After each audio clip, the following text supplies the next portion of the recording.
నమస్కారం city news కి స్వాగతం. ముందుగా ముఖ్యాంశాలు.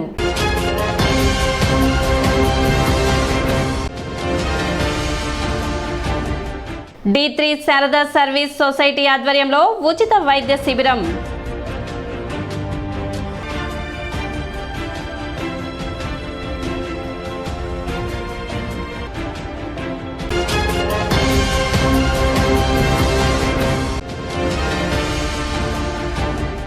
ఓట్ల లెక్కింపు సజావుగా జరిగేందుకు ప్రతి ఒక్కరూ సహకరించాలి. 3 టౌన్ సిఐ రమేష్ బాబు విజ్ఞప్తి.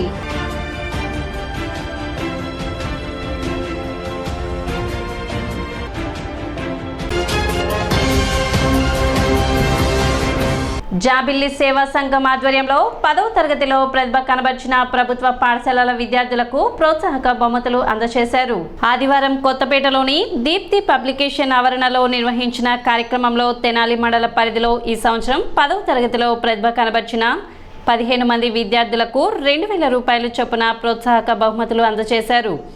జాబిల్లి సేవా సంఘం ఏర్పాటు చేసి 10 సంవత్సరాలు పూర్తయిన సందర్భంగా ఈ కార్యక్రమాన్ని నిర్వహించినట్లు సంఘ సభ్యులు తెలిపారు. కార్యక్రమంలో సంఘ వ్యవస్థాపకులు కొసరాజు వెంకట్రావు, వేజెండ్ల ఉమామహేశ్వరరావు, సంఘ సభ్యులు పాల్గొన్నారు.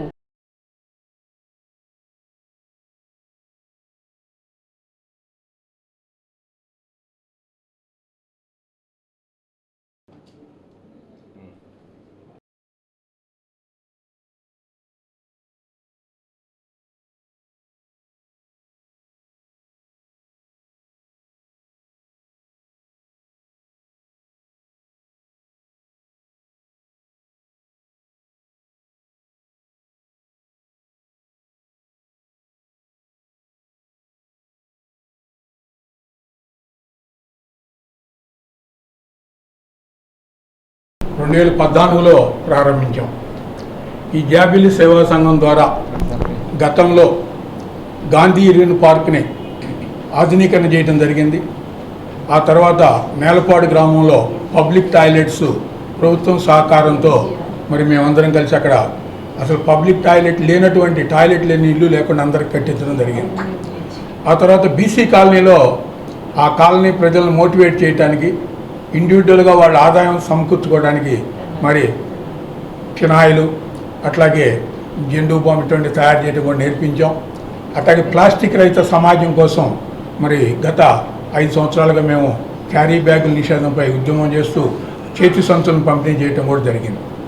ఈ కరోనా వచ్చిన తర్వాత గత కొద్ది కాలంగా మేము కార్యక్రమాలు నిలిపివేసి మళ్ళీ ఈ సంవత్సరం 10 సంవత్సరాలు పూర్తి చేసుకున్న సందర్భంగా పిల్లలకి ఏదైనా చేయూత ఇవ్వాలనే ఉద్దేశంతో తెనాలి మండలంలో మంచి మార్పులు సాధించినటువంటి ఒక ప్రభుత్వ పాఠశాల విద్యార్థులు మాత్రం ఒక 15 మందిని ఎంపిక చేసుకుని, అంటే మనకు ఉన్నటువంటి 12 పాఠశాలల్లో మరి ఎవరికైతే ఎక్కువ మార్కులు వచ్చినాయో 15 మందిని మేము అందరం కలిసి నిర్ణయించుకుని వాళ్ళకి ఒక్కొక్కరికి ఈరోజు 2000 రూపాయల నగదు పారితోషికాన్ని మా జాబిల్లి సేవా సంఘం తరఫున అందించడం జరుగుతుంది. ఇంకా చేద్దాము అనే ఉద్దేశంతో కరోనా తర్వాత మళ్ళీ ఇప్పుడే మొదలుపెట్టాం.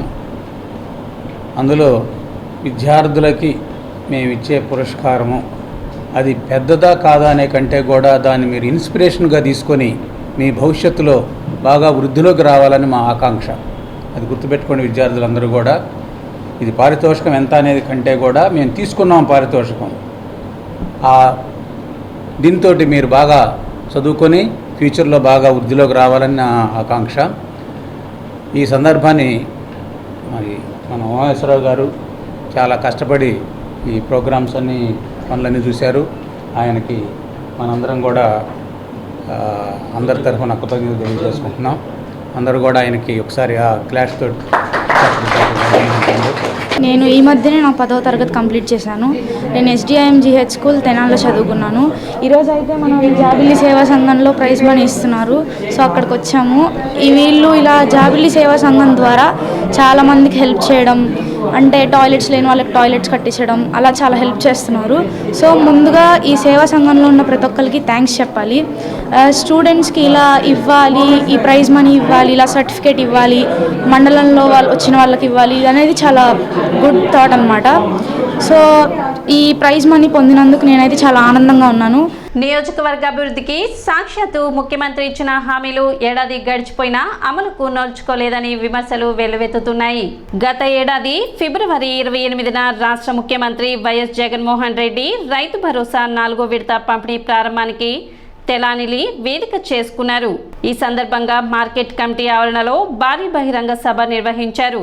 మున్సిపల్ భవన నిర్మాణానికి 15 కోట్లు, నియోజకవర్గంలో ఎస్సీ సామాజిక వర్గాల శ్మశాన వాటికలకు అవసరమైన స్థల సేకరణకు 9 కోట్లు, పట్టణంలో ముస్లింల షాదీఖానా నిర్మాణానికి 4 కోట్లు, నంది వెలుగు కొల్లిపర రోడ్డు విస్తరణకు 9 కోట్లు, కొల్లిపరలో అరటి రైతుల కోసం మినీ మార్కెట్ యార్డ్ నిర్మాణానికి 5 కోట్లు, మొత్తం 43 కోట్లు నిధులు మంజూరు చేస్తున్నట్లు నాయకులు హర్షధ్వానాల మధ్య ప్రకటించారు.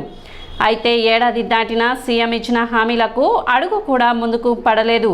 ఇప్పటికైనా ముఖ్యమంత్రి ఇచ్చిన హామీలు అమలు చేయాలని ప్రజలు కోరుతున్నారు. గత సంవత్సరం ఫిబ్రవరి నెలలో ముఖ్యమంత్రి జగన్మోహన్ రెడ్డి గారు తెనాలి వచ్చారు. ఆ సందర్భంగా తెనాలి చాలా వరాలు ఇస్తారని మేమందరం ఆశించాము. మేము చెప్పాల్సిన లిస్టు కూడా చెప్పాము, చాలా పెద్ద లిస్టు. కానీ హామీలు ఇచ్చారు, ఒక 5-6 హామీలు మాత్రమే.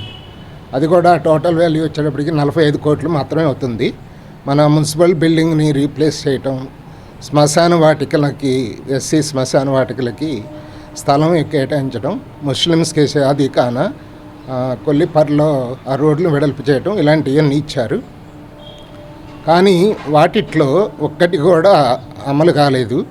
మా సంఘం వారు ముఖ్యమంత్రి గారు రాకముందే, ఒక వారం ముందే మేమందరం కూడా మా సంఘ సభ్యులందరూ కూర్చొని ఒక లిస్టు తయారు చేసి అప్పుడు ఎమ్మెల్యే గారికి పంపించాము.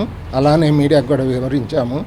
దాంట్లో ముఖ్యమైన ఏంటంటే పెదవడ్లపూడి దాకా 4 లైన్స్ వేయాలి, మంగళగిరి దాకా విజయవాడ రూట్లో. అలానే గుంటూరు రోడ్డు కూడా 4 లైన్స్ వేయాలి. ముఖ్యంగా తెనాలి, విజయవాడ, గుంటూరు సర్క్యులర్ ట్రైన్స్ వేయించాలి. సర్క్యులర్ ట్రైన్స్ వేయించితే కనుక 10 రూపాయలకే విజయవాడ వెళ్ళొచ్చు, అలానే గుంటూరు వెళ్ళొచ్చు, దానికి వెళ్ళొచ్చు.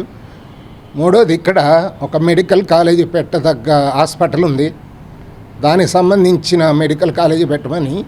అలానే nursing college, government nursing college Tenali కనుక వస్తే ఇక్కడ పేద ఆడపడుచులకి, అలానే పేద పిల్లలకి, ఎస్సీ ఎస్టీల వాళ్ళకి ఈ నర్సింగ్ కోర్స్ చేయటం వలన ఉపాధి కల్పించడం వాళ్ళం అవుతాం. మొన్న కరోనా వచ్చినప్పుడు తెనాల్లో నర్సింగ్ వాళ్ళు దొరక్క వేరే గుంటూరు, విజయవాడ నుంచి కూడా తీసుకొచ్చారు.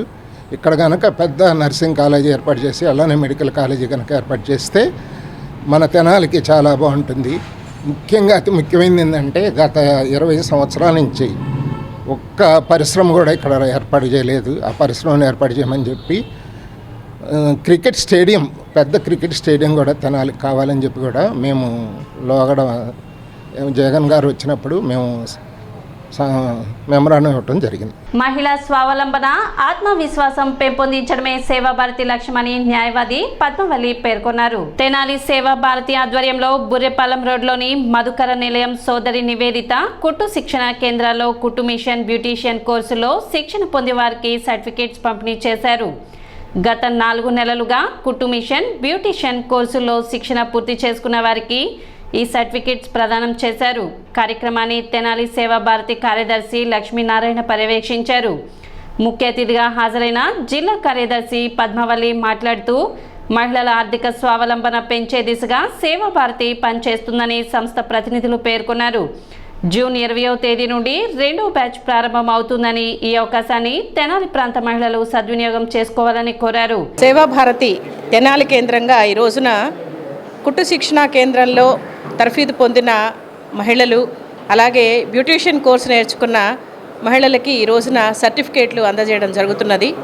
సేవాభారతి గుంటూరు జిల్లా కేంద్రంగా 98 నుంచి ఎన్జిఓగా రిజిస్టర్ అయ్యి అనేక సేవా కార్యక్రమాలని, ముఖ్యంగా మహిళలకి ఆర్థికంగా స్వావలంబన ఉండాలనే ప్రధాన ఉద్దేశంతో సేవాభారతి పనిచేస్తున్నది. అందులో భాగంగా ఈ రోజున తెనాలి కేంద్రంగా ఈ సేవా కార్యక్రమాలని చేపట్టి అందులో ఈరోజు సర్టిఫికేట్స్ ఇవ్వడం జరిగింది. ఇక్కడ ఈ రోజున అనేక మంది మహిళలు వచ్చి ఉన్నారు. ఇలాంటి కార్యక్రమాన్ని ఇంకా కూడా కొనసాగిస్తామని తెలియజేస్తున్నాము. కార్యక్రమంలో జిల్లా సంయోజక్ జోగు శ్రీనివాస్, ప్రాంత పర్యావరణ గతినిధి సంయోజక్ జోగు పివి ఆదిశేషయ్య, టైలరింగ్ శిక్షకులు యార్లగడ్డ రోహిత్, బ్యూటీషియన్ శిక్షకురాలు విజయదుర్గ, త్రిపురమల్లు హనుమత్ ప్రసాద్, పలువురు నగర ప్రముఖులు, అభ్యాసకులు పాల్గొన్నారు. తెనాలిలో గత 4 నెలలుగా కుట్టు శిక్షణా కేంద్రంలో సుమారుగా 30 మంది ఆడపిల్లలు శిక్షణ పొందారు. అట్లాగే గత 2 నెలలుగా బ్యూటీషియన్ శిక్షణా కేంద్రంలో సుమారుగా 18 మంది ఆడపిల్లలు శిక్షణ పొందడం జరిగింది. ఆడపిల్లలకి ఆర్థిక స్వావలంబన కోసం అని చెప్పేసి, అట్లాగే ఆత్మ నిర్భరత కోసం అని చెప్పేసి, ఆత్మవిశ్వాసం పెరగడానికి బ్యూటీషియన్ కోర్సు, ఈ 2 కూడా మేము ప్లాన్ చేయడం జరిగింది. ఇందులో చాలా చక్కగా ఉపయోగించుకున్నారు. అట్లాగే మరలా వచ్చే నెల నుంచి జూన్ నెలలో సుమారు 20వ తారీఖు నుంచి 2వ బ్యాచ్ కుట్టు శిక్షణ, 2వ బ్యాచ్ బ్యూటీషియన్ కోర్సు ప్రారంభం కాబోతున్నాయి. కాబట్టి తెనాలి చుట్టుపక్కల వాళ్ళందరూ కూడా ఈ అవకాశాన్ని ఉపయోగించుకొని శిక్షణ పొంది ఆర్థికంగా స్వావలంబన సాధించవలసిందిగా కోరుతున్నాము. మా ఈ కార్యాలయము ఏఎస్ఎన్ మహిళా ఇంజనీరింగ్ కాలేజీకి వెళ్ళే దారిలో మధుకర నిలయం సేవాభారతి కార్యాలయంలో జరుగుతుంది. జూన్ 12వ తేదీన పాఠశాలలు ప్రారంభమయ్యే నాటికి ప్రతి ఒక్క విద్యార్థికి బుక్స్ పంపిణీ చేయడం జరుగుతుందని పాఠశాల విద్యాశాఖ అధికారి లక్ష్మీనారాయణ తెలిపారు. తెనాలి మండలానికి ఇప్పటికే బుక్స్ రావడం జరిగిందని, మొత్తం 1,00,000 పుస్తకాలు అవసరం ఉందని, పాఠశాలలు ప్రారంభమయ్యే నాటికి ప్రతి ఒక్క విద్యార్థికి బుక్స్ పంపిణీ చేసే విధంగా చూస్తామని తెలిపారు. అదేవిధంగా ఈ బుక్స్ కు సంబంధించి లింక్ ను అందుబాటులో ఉంచినట్లు వెల్లడించారు. విద్యాకారులకు సంబంధించి టెక్స్ట్ బుక్స్ మండలానికి రావడం జరిగింది. దీనిలో మొత్తం మనకు 1,00,000 పుస్తకాలు అవసరమైతే మరి జూన్ 12 లోపే అన్ని పుస్తకాలు కూడా వస్తాయి. జూన్ 12 నాటికి పాఠశాలలో ఇవ్వడం అనేది జరుగుతుంది. ప్రతి పిల్లవాడి యొక్క చేతిలో పుస్తకం అనేది ఉంటుంది.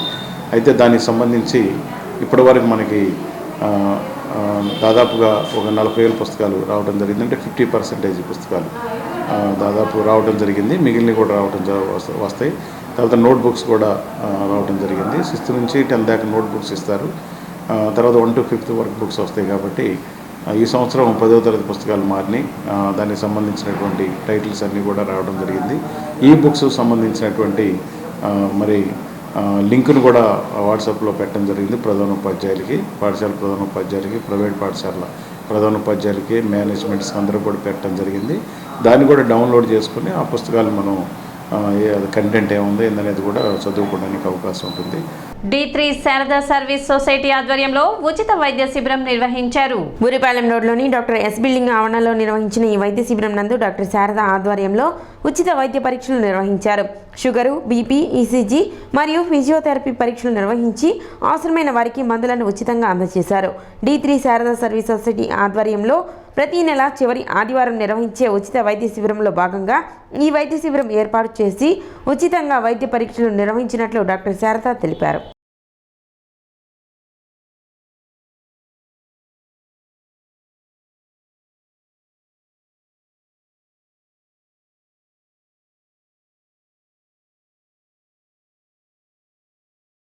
మనం దాదాపు ఒక 10-15 ఏళ్ళుగా కూడా ఎవ్రీ మంత్ షుగర్ క్యాంప్స్ చేస్తున్నాము. అట్లానే ఈ బూరిపాలెం ప్రాంగణం ప్రత్యేకించి ఈ ఉచిత ఆరోగ్య సేవలకు అలాగే ప్రివెంటివ్ హెల్త్ కేర్ అనేది ఇవ్వటానికి ఈ ప్రాంగణంలో ఆరంభించుకుని ప్రతి నెల కూడా ఆఖరి ఆదివారం ఇవ్వటం జరుగుతుంది. మరీ ముఖ్యంగా నేను చెప్పదలుచుకున్నది, ఈ చూసే వాళ్ళకు కూడా చెప్పదలుచుకుంది ఏంటంటే, మనకి 100కి 70-80% బాధలు అనివ్వండి, డిజార్డర్స్ అనివ్వండి, రోగాలు అనివ్వండి, అవన్నీ కూడా డాక్టర్ సహాయం లేకుండానే మన శరీరంలోనే హీలింగ్ కెపాసిటీ ఉంటుందండి. అది పరమాత్మ అందరికీ ఇచ్చాడు. అలాగే దాన్ని ఎలా మనం తెచ్చుకోవాలి, మనలో నిద్రపోతున్న దాన్ని ఎలా తెచ్చుకోవాలి అని అంటే, ఇమ్యూనిటీని పెంచుకోవటం ఎలాగనంటే, కరోనా అప్పుడు మనందరం ఎలా చేసాము అట్లాంటివన్నీ గుర్తు రావాలి. ఎందుకంటే లేచిన దగ్గర నుంచి తినేది, తాగేది, పరిశుభ్రత, ఈ 3 కూడా అవలంబించాం. అలాగే ఎక్సర్సైజ్ చేసాం. ఇవన్నీ లైఫ్ స్టైల్ మోడిఫికేషన్స్ అంటారు. అవి చేసిన వారికి ప్రత్యేకించి షుగర్ వ్యాధుల్లో టైప్ 2 డయాబెటీస్ అనేది రివర్స్ చేస్తున్నామండి. ఇది ఎంత అద్భుతమో చూడండి. అంటే రివర్స్ చేస్తున్నాం, దాన్ని మన శరీరం నుంచి వెళ్ళగొడుతున్నాం. ఒక 5-6 మాత్రలు వేసుకునే వాళ్ళని 1 మాత్రలోకి తీసుకొచ్చాము. అట్లానే 1 మాత్ర వేసుకునే వాళ్ళకి 0 చేస్తున్నాం. అదేమి నా గొప్ప ఏం కాదండి. ఆ బేసిక్ ఇన్స్ట్రక్షన్స్ మేము ఇవ్వటము, వాళ్ళకి సరైన తర్ఫీదు ఇవ్వటము, ఫలానప్పుడు లేవండి, ఫలానప్పుడు నిద్రపోండి, 8 hours స్లీప్ అనేది అందరికీ కావాలి, అలాగే మీరు తినేదానిలో ఈ మార్పు చేర్పులు చేసుకోండి అని చెప్పిన ఈ చిన్న ఒక కౌన్సిలింగ్ ఈ మాట ద్వారానే మరి ఇంతమంది రోగులకి మేము ట్రీట్ చేయగలుగుతున్నాము. నా మెయిన్ ఎయిమ్ ఏంటంటేనండి, దీని షుగర్ వస్తే వచ్చింది, బీపీ వస్తే వచ్చింది, దాని ద్వారా మీ నరాలు చెడిపోకూడదు, మీ బ్రెయిన్ స్ట్రోక్ రాకూడదు, మనం మంచాన్ని పడకూడదు, అలాగే కాళ్ళు కీళ్ళు ఇవన్నీ కూడా రీప్లేస్మెంట్స్ చేయించుకోవటం, దానికి సంబంధించిన బిళ్ళలు మీరు వాడకూడదు. నా కళ్ళండి అది. దానికోసం మరి 30 ఏళ్ళుగా నేను శ్రమ పడుతూనే ఉన్నాను. ఈ సింగిల్ హ్యాండెడ్ చేయటం అనేది, తర్వాత ఈ పోరాటాన్ని కూడా మీరందరూ గమనిస్తున్నారు. ఓట్ల కౌంటింగ్ నేపథ్యంలో ఎలాంటి అవాంఛనీయ సంఘటనలు జరగకుండా ఉండేందుకు 3 టౌన్ పోలీసులు కార్డన్ సెర్చ్ నిర్వహించారు. 3 టౌన్ సీఏ రమేష్ బాబు ఆధ్వర్యంలో చంద్రబాబు నాయుడు కాలనీలో పోలీసులు ఈ కార్డన్ సెర్చ్లో భాగంగా తనిఖీలు నిర్వహించారు. ఇందులో భాగంగా ఆధారాలు లేని ద్విచక్ర వాహనాలను స్వాధీనపరుచుకున్నారు. ఈ సందర్భంగా సీఏ రమేష్ బాబు మాట్లాడుతూ ఎన్నికల కౌంటింగ్లో భాగంగా ఉన్నతాధికారుల ఆదేశాల మేరకు శాంతి భద్రతలకు విఘాతం కలగకుండా ముందస్తు తనిఖీలు నిర్వహించడం జరుగుతుందని చెప్పారు. తనిఖీల్లో భాగంగా డాక్యుమెంట్స్ లేని ద్విచక్ర వాహనాలను స్వాధీనం చేసుకోవడం జరిగిందని చెప్పారు. గంజాయి, మద్యం వంటి వాటిపై ప్రతి ఇంటిని తనిఖీ చేసినట్లు తెలిపారు. అదేవిధంగా ఎటువంటి గుర్తింపు లేకుండా బయట వ్యక్తులు ఉన్నట్లయితే అలాంటి వారిపై కూడా చర్యలు తీసుకుంటామని రమేష్ బాబు హెచ్చరించారు. ఓట్ల లెక్కింపు సజావుగా జరిగేందుకు అందరూ సహకరించాలని ఆయన విజ్ఞప్తి చేశారు. తెనాలి డిఎస్పీ గారి యొక్క ఆదేశాల మేరకు ఈ రోజున సీఎం కాలనీ మొత్తము గుంటూరు తెనాలికి సంబంధించిన సబ్ డివిజన్ పోలీస్ ఆఫీసర్లు అందరూ కూడా వచ్చి ఒక 60 మంది దాకా వచ్చి ప్రతి ఇల్లు చెక్ చేయడం జరిగింది. దీంట్లో ముఖ్యంగా ఏంటంటే గాంజా కానీ, లిక్కర్ కానీ, అట్లానే మాదక ద్రవ్యాల సమస్య కానీ ఉన్నాయా లేదా అని వెరిఫై చేయడం జరిగింది. ప్రతి హౌస్ కూడా చెక్ చేసాము.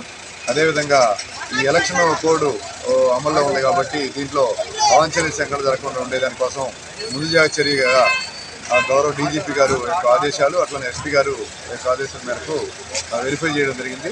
అలానే ఈ ఎన్నికల ప్రవర్తన నియమాలకి సంబంధించి అందరూ కూడా పకడ్బందీ కట్టుదిట్టమైన ఏర్పాట్లు, రేపు ఎలక్షన్ కౌంటింగ్ 4వ తారీఖు ఉంది కాబట్టి ఎటువంటి అవాంఛనీయ సంఘటన జరగకుండా ఉండేదానికోసము, అదేవిధంగా బాణాసంచ కానీ, పేలుడు పదార్థాలకు సంబంధించి కానీ, అలానే పెట్రోలు బంకులకి మనం వాటికి నోటీసు సర్వ్ చేయడం కానీ, అలానే సభలు, సమావేశాలు, ఊరేగింపు, ఉత్సవాలు చేయకూడదని చెప్పి, విజయోత్సవ ర్యాలీ చేయకూడదని చెప్పి తెలియజేయడం జరిగింది. అలానే వెహికల్స్ ఒక 25 మోటార్ సైకిళ్ళు, సరైన ఆధారం చూపించని వెహికల్స్, అలానే 2 ఆటోలు, ఒక పెద్ద ట్రక్ ఆటో, మొత్తం ఒక 3 వెహికల్స్, మొత్తం 28 వెహికల్స్ దాకా పంపించడం జరిగింది. వీటికి సరైన ఆధారాలు చూపించిన పక్షంలో వాళ్ళ వెహికల్ వాళ్ళకి హ్యాండ్ ఓవర్ చేస్తాము. లేని వెహికల్స్ ఏమైతే ఉన్నాయో వాళ్ళకి ఆర్టీఓ గారికి రాసేసి తక్షణం తర్వాత అక్కడ ఆర్టీఓ గారికి రిలీజ్ చేసుకోమని చెప్పడం జరిగింది.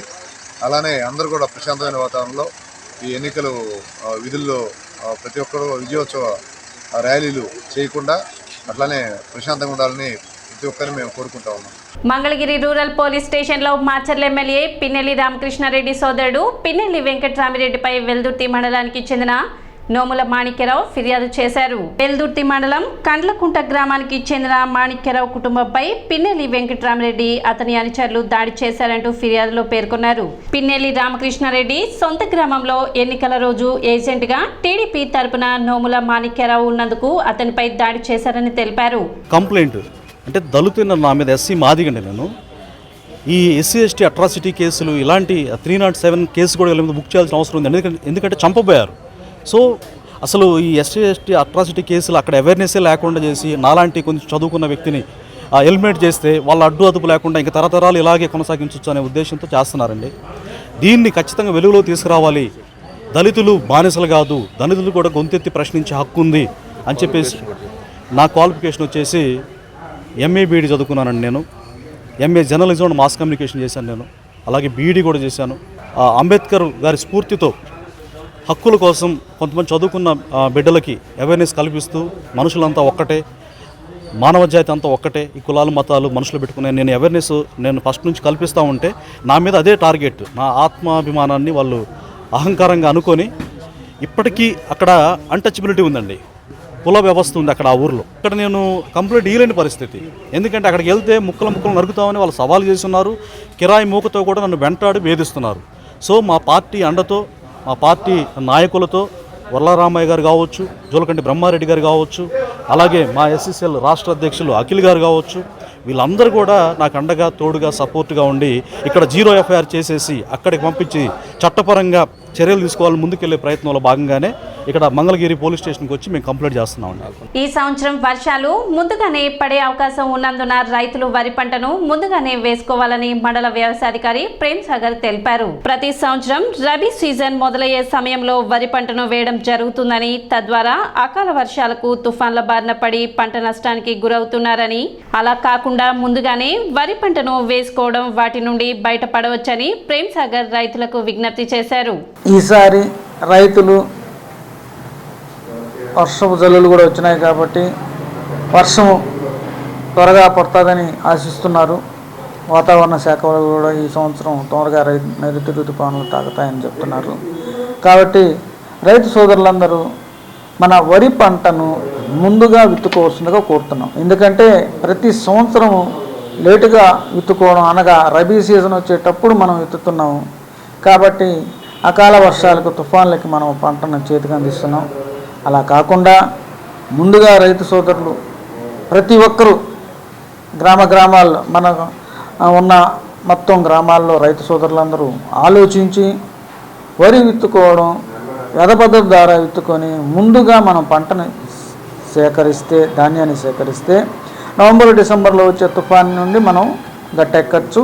Village action plan Rythu Bharosa కేంద్రం ద్వారా ఈ సంవత్సరానికి కార్యాచరణ ప్రణాళిక తయారు చేస్తున్నారు రైతు భరోసా కేంద్రాల్లో. అవి నివేదికలు గుంటూరుకు పంపిస్తాం. ఉత్తరాఖండ్లోని కేదార్నాథ్ దర్శనానికి వేలాది మంది భక్తులు తరలి వెళ్తున్నారు. ఆ మార్గంలో రద్దీతో క్యూ ముందుకు కదలడం లేదు. దీంతో భక్తులు తీవ్ర ఇబ్బందులు పడుతున్నారు. ఈ నెల 10న ప్రారంభమైన యాత్ర నవంబర్ 20 తారీఖు వరకు కొనసాగనుంది. ఇప్పటికే దేశ విదేశాల నుంచి లక్షలాది మంది రిజిస్ట్రేషన్ చేసుకున్నారు.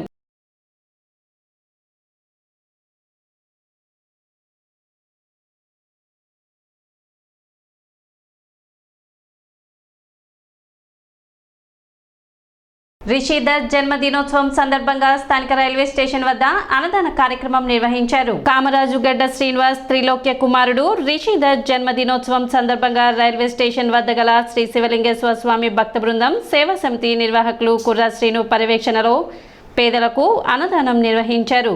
కార్యక్రమంలో మైలా బన్ను, మానస, దీప్తి తదితరులు పాల్గొన్నారు.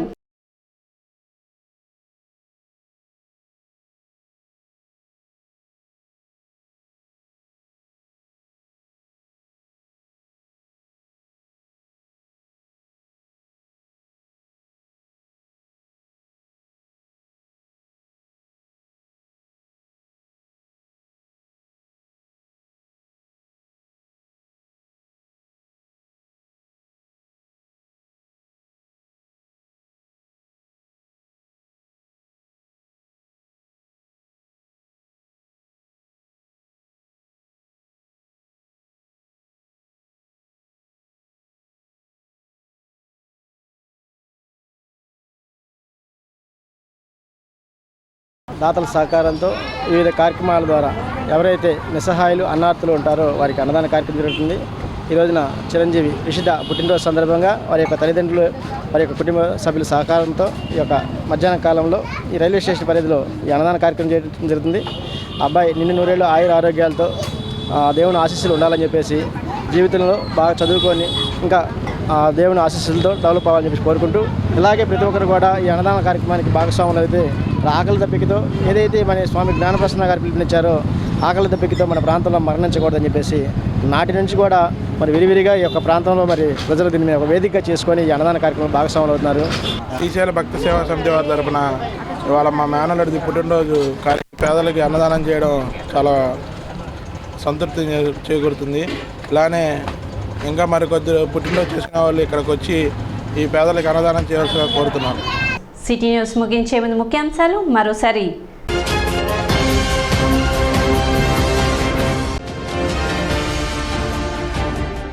D3 శారదా సర్వీస్ సొసైటీ ఆధ్వర్యంలో ఉచిత వైద్య శిబిరం.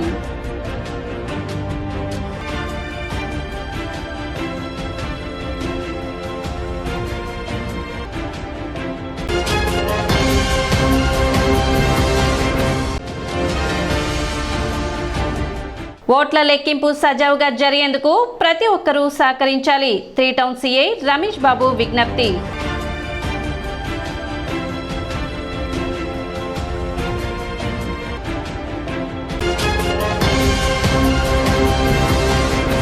సిటీ న్యూస్ ఇంతటితో సమాప్తం. నమస్కారం.